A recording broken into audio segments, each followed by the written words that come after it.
Ya, belum juga bergabung, sebagian warganet mengungkapkan penolakan terhadap Patrick Kluivert untuk menggantikan Sintayong sebagai pelatih timnas.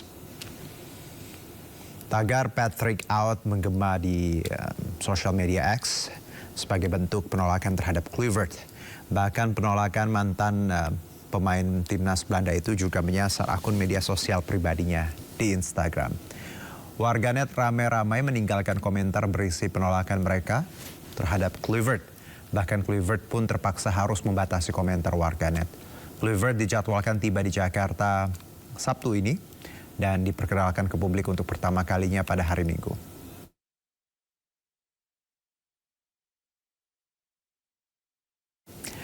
Ya, 2 hari usai memberhentikan Sintayong, PSSI resmi mengumumkan Patrick Kluivert sebagai pelatih baru timnas. Keputusan PSSI ini pun mengundang beragam reaksi publik tanah air, khususnya pecinta sepak bola. Tak hanya keputusan PSSI yang memecat STY di tengah perjuangan timnas di kualifikasi Piala Dunia, catatan kelam Kluivert juga menuai sorotan. Kita bahas dialognya bersama pengamat sepak bola ada Bung Kusnaini. Assalamualaikum, selamat malam Bung Kus. Waalaikumsalam, selamat malam Bung Juno. Ya, terima kasih sudah bergabung bersama kami. Tadi hari ini sudah ada ya pengumuman seperti itu dari PSSI sendiri menunjuk Patrick Kluivert. Namun sebelum kita bicara sosok Patrick, kita Bungkus juga pasti tahu dinamika 2 hari terakhir bagaimana penolakan banyak sekali dari warganet penggemar sepak bola. Anda melihat apakah hal ini sesuatu yang wajar atau memang kita harusnya juga percaya dulu sama PSSI? Bagaimana? Iya, memang pemberhentian, saya tidak ingin menggunakan istilah pemecatan ya, tapi pemberhentian Sintayong itu kan sesuatu yang memang sangat mengejutkan bagi publik sepak bola Indonesia. Walaupun memang prosesnya sudah dilakukan oleh PSSI sejak lama ya. Saya pikir sejak beberapa pekan yang lalu sinyal-sinyal ke arah pemberhentian itu kan sudah ada memang ya. Tapi memang bagi publik sepak bola Indonesia, pemberhentian ini memang terasa kurang pas gitu ya pada saat kita bersiap menuju pertandingan-pertandingan krusial, tiba-tiba berganti pelatih gitu ya. Nah ini saya pikir yang membuat publik tidak mudah menerima argumen apapun yang disampaikan oleh federasi, sehingga belakangan penolakan terhadap pelatih baru pun terasa sangat kuat. Ditambah lagi mungkin yang menarik adalah dalam sepak bola kan biasanya berlaku begini, kalau Anda mengganti pelatih maka Anda akan menggantikannya dengan pelatih yang lebih baik. Supaya hasilnya pun lebih baik gitu ya. Seperti AC Milan baru aja mengganti pelatih dengan pelatih yang lebih baik, dengan Sergio Conceição yang terbukti mampu membawa Milan juara Piala Super gitu ya. Itu kan contoh kecil bagaimana pergantian pelatih itu punya tujuan untuk meningkatkan level permainan, meningkatkan prestasi.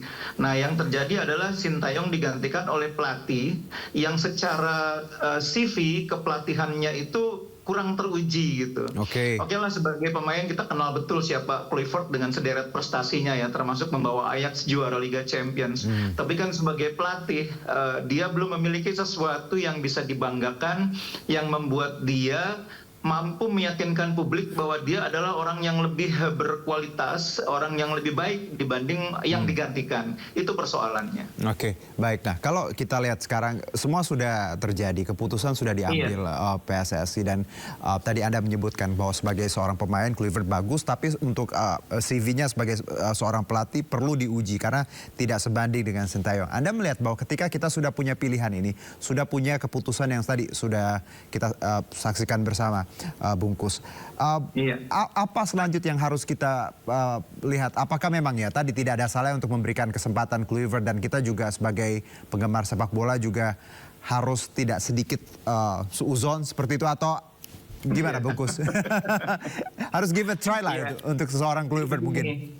Jadi begini, kita juga tidak perlu mengajari netizen ya. Kita tahu bahwa netizen ini juga punya ukuran-ukuran dan nilai-nilai sendiri. Mereka pasti sebagai pendukung sepak bola Indonesia akan memberikan dukungan yang sebaik mungkin kepada tim nasional. Kita tidak perlu mengajari netizen hal seperti itu. Mereka pasti akan tetap berdiri di belakang tim nasional. Yang sedang dilakukan oleh publik, oleh netizen adalah mengkritisi sebetulnya. Jadi kita tidak perlu mengajari netizen untuk tetap berlaku positif, tidak seuzon, nggak perlu. Mereka sudah memiliki itu. Jadi komitmen mereka untuk mendukung tim nasional itu sangat besar. Saya yakin kepada tim nasional itu pengaruhnya hampir tidak akan besar ya. ketika nanti Indonesia bertanding melawan Australia, begitupun melawan Bahrain nanti, itu dukungan penonton terhadap timnas pasti sangat besar. Itu tidak perlu diragukan.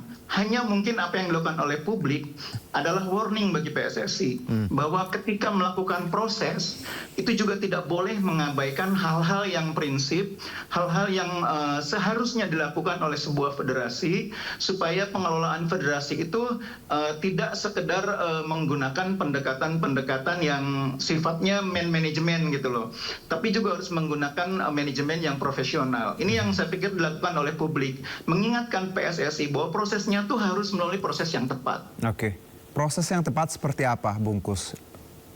Ya, misalnya ketika Anda mau mengganti pelatih kan harus digunakan ukuran yang tepat. Ini kinerjanya itu memenuhi ekspektasi atau tidak. Nah, hal-hal itulah yang saya pikir kemudian menjadi pertanyaan publik. Kemudian ketika Anda menggantikan seorang pelatih kan Anda harus menggantikan dengan orang yang lebih baik. Nah, ini kan yang sekarang menjadi pertanyaan. Apakah yang dipilih ini orang yang lebih baik? Tapi seperti yang Anda katakan tadi kan kita sudah sepakat bahwa sekarang orangnya sudah ditetapkan, sudah ditunjuk. Jadi pasti publik akan memberikan support. Nah, tinggal bagaimana orang yang dipilih ini, yang sudah ditunjuk ini mampu membuktikan bahwa dia memang lebih baik. Itu yang pertama. Tapi sebelum dia mampu menunjukkan bahwa dia lebih baik, sekarang tantangan besar dia ini juga di depan mata sudah ada resistensi. Nah, karena itu bagi pelatih baru sekarang dia harus punya kemampuan komunikasi yang bagus. Bagaimana dia mampu meyakinkan publik bahwa dia akan mampu menjadi yang lebih baik. Dan itu dimulai dengan tugas besar yang sifatnya bukan tugas teknis di lapangan, tapi di luar lapangan.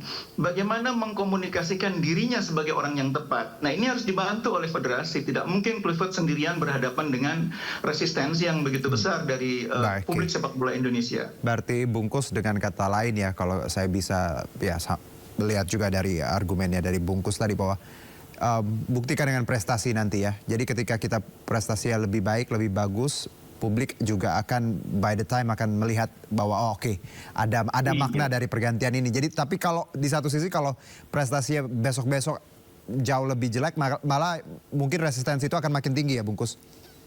Kita tentu tidak berharap seperti itu ya. Siapapun orang yang dipilih ini kan kita berharap orang yang mampu membawa Indonesia ini lebih baik prestasinya. Tim nasional mampu mengejar mimpi ke Piala Dunia. Karena itu seperti yang saya bilang tadi, kita sangat berharap pelatih baru ini segera mampu mengelola isu yang sekarang berkembang dengan kemampuan komunikasi yang baik. Supaya pelan-pelan ini dukungan atau trust publik kepada dia itu terbentuk. Sekarang ini kan bisa dibilang tingkat kepercayaan publik kepada dia kan masih agak rendah ya. Bahkan mungkin jauh lah di bawah kepercayaan publik kepada STY saat sebelum dia diberhentikan. Nah, ini harus dibantu oleh federasi bagaimana pelatih ini mampu mengkomunikasikan kemampuannya. Kan untuk mengelola timnya kan masih sangat jauh, masih bulan Maret nanti. Tapi bagaimana penerimaan publik itu kan sudah dimulai dari sekarang. Jadi federasi harus membantu pelatih baru ini dikomunikasikan hal-hal positif yang bisa membuat publik pelan tapi pasti bisa menerima kehadirannya. Dan itu dimulai, ya ini penting sekali, itu dimulai dengan Kluivert membawa tim yang tepat juga. Jadi kan dia membawa tim pelatih, jajaran asisten. Begitu juga PSSI menyiapkan asisten. Nah, ini asisten yang disiapkan oleh PSSI dan asisten yang dibawa oleh Kluivert itu juga jangan sampai orang-orang yang tidak tepat. Supaya problem yang sudah dihadapi oleh Kluivert tidak ditambah lagi dengan problem asistennya. Ini penting juga gitu, karena Kluivert ini datang nih dengan banyak tantangan yang berat. Bantu dia dengan tidak memperpanjang daftar masalah. Baik Bungkus. Kalau tadi Anda melihat bahwa jadi Kluivert tidak sendiri, ya harus ada asistennya juga yang tepat yang nantinya juga bisa membantu dan membuktikan kualitas seorang Kluivert. Nah, tapi sebelumnya Bungkus, sebelum kita lanjutkan, ini ada informasi terlebih dahulu. Patrick Kluivert tidak hanya bertugas sendiri, seperti yang kita sebutkan tadi sebagai pelatih timnas. PSSI resmi memperkenalkan Alex Pastoor dan Denny Lanzat untuk mendampingi Kluivert. Alex Pastoor bernama lengkap Alexander Anton Aiko Pastoor, lahir di Amsterdam, Belanda, 26 Oktober 1966. Selama menjadi pemain, Pastoor lama menghabiskan masa karirnya di FC Volendam, yaitu sejak 1989 hingga 95. Ia juga pernah bergabung di Heerenveen, KRC Harelbeke dan juga Austria Lustenau, hingga akhirnya gantung sepatu pada 2001. Ia mengawali karir sebagai pelatih untuk tim muda Azid Alkmaar pada 2001 hingga 2005. Karirnya sebagai pelatih kepala baru dimulai sejak 2009 ketika bergabung bersama Excelsior. Ia diangkat menjadi manajer klub Eerste Divisie Almere City pada 2021 dan membawa Almere City ke Eredivisie pada musim 2002-2023. Daarin te ondersteunen. En ja, daartoe ben ik tot heel veel... Sementara itu Danny Dominguez Lanzat lahir di Amsterdam, Belanda, 6 Mei 1976. Masa kejayaannya sebagai pemain saat membela MVV dan Willem II. Ia gantung sepatu 2014 lalu memulai karir pelatihnya sebagai asisten di Jong Ezi pada 2015 dan 2022 Lanzat diumumkan sebagai pelatih asisten manajer di bawah John van den Brom di Lech Poznan. Namun pada Desember 2023 ia meninggalkan klub tersebut setelah Brom dipecat. Een visie die met veel herkenningspunten heeft. We gaan de komende weken gaan we kijken hoe we daarmee kunnen identificeren. Je hebt voor 2 jaar getekend. Zitten daar ook bepaalde ambities bij? Baik, Bungkus, ya tadi profil dari asisten pelatih yang dibawa Kluivert, semuanya Eropa, Belanda, dan Anda melihat komposisi ini, ada komentar? Secara teknis, pelatih yang berasal dari Belanda itu ditambah dengan jajaran asisten yang berasal dari Belanda itu akan sangat membantu. Memang pilihan yang rasional ya, karena sebagian besar pemain timnas saat ini yang menjadi pemain starter atau pemain inti itu kan latar belakangnya sepak bola Belanda. Apakah dia masih bermain di Liga Belanda atau pernah bermain di Belanda, sehingga memang kultur sepak bola Belanda itu sangat kental di tim nasional kita. Nah sekarang dengan pelatih yang punya warna sepak bola Belanda tentu akan sangat membantu. Yang saya tekankan adalah soal latar belakang ya. Karena seperti yang saya bilang tadi, Kluivert ini sekarang tantangannya sangat berat. PR-nya sangat berat. Tingkat penerimaan publik, tingkat kepercayaan publik terhadap dia saat ini cukup rendah. Karena itu jangan ditambah lagi dengan persoalan publik meragukan asistennya. Itu juga akan membuat tugas Kluivert jadi tambah sulit. Nah karena itu saya berharap sebelum benar-benar ditetapkan, 2 asistennya ini dicek lagi. Karena sekarang ini kan saya pikir dunia ini kan sangat terbuka ya. Orang tahu latar belakang masing-masing orang. Siapa itu Lanzat, siapa itu Pastur, latar belakangnya. Tidak hanya di lapangan hijau, tapi juga di luar lapangan hijau. Karena apa yang dilakukan di luar lapangan hijau itu juga mempengaruhi citranya, mempengaruhi tingkat akseptabilitasnya di lapangan hijau. Itu persoalannya. Baik, jadi kita bicara integritas di sini ya, background check ini penting ya. Termasuk dalam sepak bola ya Bungkus ya. Baik. Oh iya, tentunya. Oke, menarik tadi. Nah, tapi sebelumnya Bungkus kita juga sudah bergabung bersama kami. Ada Bung Akmal Marhali, koordinator Save Our Soccer ya. Bung Akmal. Assalamualaikum. Bung Akmal. Iya, suara saya jelas Bung? Jelas. Oke Bung Akmal, ini ada Bungkus juga kita ngobrol ya terkait kabar terbaru ini ya, ada Kluivert. Anda melihat ada ya tadi penolakan banyak seperti kritikan lah terhadap pergantian ini dan ya kita sudah lewati 2 hari ini dan akhirnya PSSI menunjuk Kluivert. Tanggapan Anda terhadap pelatih terbaru ini seperti apa? Ya kalau bicara misalnya secara pribadi, saya tidak setuju Patrick Kluivert secara pribadi ya. Oke. Tapi kan ini sudah diputuskan oleh federasi. Jadi yang paling penting adalah kalau saya ditanya milih siapa pelatih, saya pilih Gus Idding. Kenapa saya pilih Gus Idding? Ya ada kedekatan kultural dengan orang-orang Indonesia. Kita punya Gus Miftah, ini bahasa bercandanya ya gitu. Yeah. Tapi ini sudah diputuskan oleh federasi. Yang paling penting adalah bagaimana kemudian problem-problem yang ada sebelumnya itu bisa dibenahi oleh tim pelatih yang ada saat ini. Satu. Yang kedua, yang paling penting adalah ya saya sih berharap Patrick Kluivert dan juga tim lainnya seperti Danny Lanzat itu bisa segera berbahasa Indonesia lah. Sehingga kemudian faktor komunikasi jangan sampai nanti ada klaster lagi. Ada klaster diaspora dan klaster tim nasional. Karena pelatih ini semuanya kan dari Belanda. Dan kita tahu bahwa pemain diaspora kita mayoritas dari Belanda kecuali Jordi Amat. Dan jangan sampai kemudian pemain lokal kita nanti tidak mendapatkan perhatian lebih yang akhirnya muncul friksi-friksi lagi. Itu yang paling penting sih menurut saya. Oke, berarti dengan kata lain Bung Akmal bahwa di sini kita bicara mengenai culture ya, gaya Eropa ya. Dan juga Sintayong sebelumnya kan orang Asia. Anda melihat bahwa ketika kita bicara mengenai gaya pelatih Eropa dan Asia, ini juga jadi item penting Anda melihatnya? Ya, saya sih melihat seperti itu. Kalau kemudian lihat kasus-kasus ke belakang kan masalah pertama adalah masalah komunikasi, masalah budaya yang mungkin berbeda. Kemudian ada komunikasi di sana yang membuat dalam tanda kutip ya ada problem-problem yang terjadi di lapangan atau di dalam ruang ganti. Nah ini yang harus dibenahi. Sebenarnya dengan hadirnya pelatih dari Belanda ini, pelatih Kluivert dan kawan-kawannya ini diharapkan bisa menjembatani problem komunikasi yang ada saat ini. Diharapkan semua bisa berjalan dengan baik tentunya dan diharapkan juga memang tim nasional kita bisa mewujudkan harapan-harapan publik ke depan dengan tidak adanya problem-problem non teknis di luar lapangan sepak bola yang terjadi selama ini. Cuma satu hal menurut saya yang paling urgen adalah apakah Patrick Kluivert bisa untuk mewujudkan ekspektasi publik Indonesia yang sangat besar. Karena bagaimanapun beban pertama Patrick Kluivert menangani tim nasional Indonesia adalah dia harus keluar dari bayang-bayang Sintayong. Dan ini akan menjadi problem pertama. Baru diumumkan saja Instagramnya sudah ramai luar biasa, komentar sampai 500.000 gitu kan. Dan rata-rata komentarnya adalah Kluivert out. Ini kan sebenarnya tantangan luar biasa buat Patrick Kluivert untuk menginjakkan kaki pertama kalinya nanti di Indonesia pada tanggal 11 Januari 2025 nanti.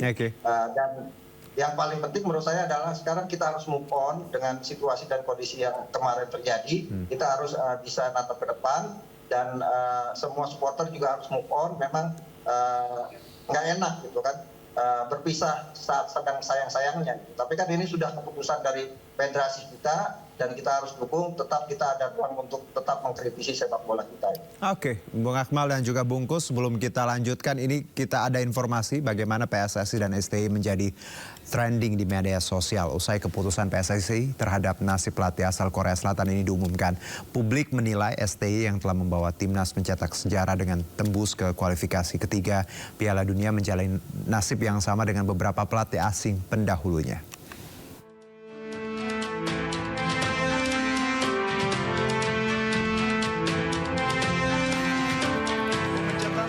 Pelatih timnas Indonesia Sintayong menghebohkan publik tanah air.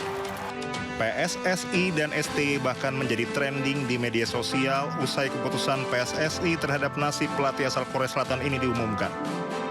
Publik menilai STY yang telah membawa timnas mencetak sejarah dengan tembus ke kualifikasi ketiga Piala Dunia menjalani nasib yang sama dengan beberapa pelatih asing pendahulunya.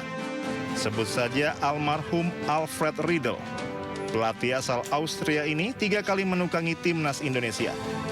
Di bawah kepelatihannya, pria berkebangsaan Austria ini membawa timnas ke peringkat runner-up Piala AFF 2010 dan 2016. Kontroversi muncul setelah Riedel membawa timnas Indonesia mencapai final AFF 2010. Dengan target selanjutnya adalah SEA Games 2011, PSSI tiba-tiba memutuskan untuk memecat Alfred Riedel. Riedel kembali menjabat di 2 periode berbeda. Penerus Riedel adalah Luis Milla. Mantan pemain timnas dan pelatih asal Spanyol ini membawa pola tiki-taka khas Spanyol. Sayangnya, timnas Indonesia hanya meraih perunggu di SEA Games 2017 dan 16 besar Asian Games 2018. Padahal target PSSI saat itu medali emas SEA Games 2017 dan semifinal Asian Games 2018. Usai setahun melatih, PSSI memberhentikan Milla. STY menjadi kisah teranyar terkait kontroversi pemecatan pelatih timnas. Menjabat sebagai pelatih timnas di era pandemi COVID-19, STY membawa timnas mencetak sederet prestasi. Di antaranya 2 kali runner-up Piala AFF, final Piala Asia, hingga lolos ke putaran ketiga kualifikasi Piala Dunia 2026. Indonesia juga mengamankan 1 tempat di Piala Asia 2027. Tak hanya prestasi, ketiga pelatih juga membawa Indonesia naik peringkat FIFA cukup tinggi. Di periode ketiganya, Riedel mampu membawa Indonesia naik 10 peringkat, sementara Mia membawa timnas merangkak 13 posisi. Sintayong mencatatkan rekor tertinggi. Hampir 5 tahun kepemimpinannya, STY membawa Indonesia naik 48 peringkat. Kini publik berharap siapapun penggantinya bisa membawa Garuda lebih tinggi. Ya, kita kembali bersama Bung Akmal dan juga Bungkus. Saya ke Bung Akmal sebelum ke Bungkus sedikit lagi ya. Tadi sudah cukup panjang dengan Bungkus. Bung Akmal, kalau kita lihat tadi Anda, ya kita harus move on seperti itu ya. Dan juga orangnya juga akan tiba di Indonesia Sabtu ini. Apalagi menurut Anda harus jadi catatan ke depannya? Karena kan ya sudah, ini sudah terjadi ya, keputusan sudah diambil, sudah ditunjuk. Apa yang harus kita sama-sama benahi, baik itu ya kita sebagai penikmat dan juga organisasi? Ya, yang paling penting adalah yang bagus dari peninggalan Coach Sintayong harus tetap dijaga, gitu kan. Misalnya bagaimana strategi permainan bertahan Sintayong itu peninggalan yang sangat luar biasa, saya pikir, dan itu harus dijaga. Dan kemudian yang berikutnya adalah bagaimana melakukan perbaikan-perbaikan dari sisi lemah tim nasional kita saat ini. Karena kebetulan ketua umumnya PSSI itu ketua Lakspedamen NU. Jadi kalau ada bahasa orang-orang NU itu adalah al-muhafadzu ala salafus sholih wal akhlu bil jadidil aslah al-islam wal aslah summal aslah fal aslah. Jadi harus dijaga peninggalan yang bagus dari Sintayong, kemudian juga bagaimana pelatih baru ini Patrick Kluivert mampu melakukan continual improvement untuk membenahi kelemahan-kelemahan yang ada di tim nasional kita saat ini. Tapi yang paling penting ke depan adalah bagaimana kemudian tim nasional kita ini bisa berjalan di rel yang sesungguhnya dan problem-problem intrik-intrik yang ada di dalam bisa diselesaikan dengan baik, karena bagaimanapun kepentingan tim nasional adalah segala-galanya. Dan menurut saya yang terjadi sejauh ini, kalau kita mau bicara secara global, sebenarnya ini adalah masalah yang sebenarnya juga terjadi di tim nasional lain. Tapi kita cukup ramai sekali kalau saat ini dunia maya kita dan juga masyarakat kita yang punya ekspektasi tinggi terhadap hadirnya Kluivert. Jangan sampai kemudian nanti ada hal-hal yang tidak sesuai ekspektasi, kita langsung melakukan sebuah perundungan dan lain-lain. Dan saya pikir budaya ini yang harus dibenahi. Kalau kemudian berbeda pendapat, kita harus pakai argumentasi. Jangan sampai kita jadi bangsa yang bangsa yang terkenal barbar di dunia maya, dan ini kita tidak harapkan. Saya sih lebih berpikir kepada proses bagaimana Kluivert ini bersama timnya nanti bisa segera mengenal para pemain satu persatu. Baik, Bung Akmal. Programnya bisa berjalan dengan baik. Baik, Bung Akmal. Sebelum saya ke Bungkus, kita jeda dulu Bungkus. Masih ada satu segmen sedikit lagi. Nanti saya akan berbincang kembali dengan Bungkus dan juga ke Bungkus. Oke, baik. Maaf Bungkus dan juga Bung Akmal, baru saja yang kita lanjutkan ternyata harus karena ini segmen terakhir. Bungkus, silakan closing statement. Iya, saya pikir kita sudah pada akhirnya harus menerima kenyataan bahwa Sintayong sudah tidak lagi bersama tim nasional, kita sekarang sudah punya pelatih baru. Tantangan Kluivert seperti yang saya bilang tadi sangat berat. Jadi tantangan yang berat itu targetnya sangat berat. Orang sekarang sudah tidak lagi bicara proses. Orang pengen melihat bahwa Kluivert ini memang betul mampu membawa tim ke prestasi yang lebih baik. Jadi Kluivert tidak boleh datang dengan beban tambahan. Ini yang penting. Kalau dia datang dengan beban tambahan, asistennya bermasalah misalnya, lalu dia juga tidak mampu mengelola komunikasi publik dengan baik, itu tugas dia tidak hanya berat di lapangan, tapi juga di luar lapangan. Oke, baik. Terima kasih Bungkus dan juga Bung Akmal atas waktunya ya. Perbincangan singkat sekali tapi ya cukup bermakna bagaimana kita terus move on tadi dan juga memperbaiki dan tentunya tetap melakukan yang sudah ada, yang sudah baik tetap dijalankan. Baik, terima kasih Bung Akmal, sekali lagi Bungkus, salam olahraga.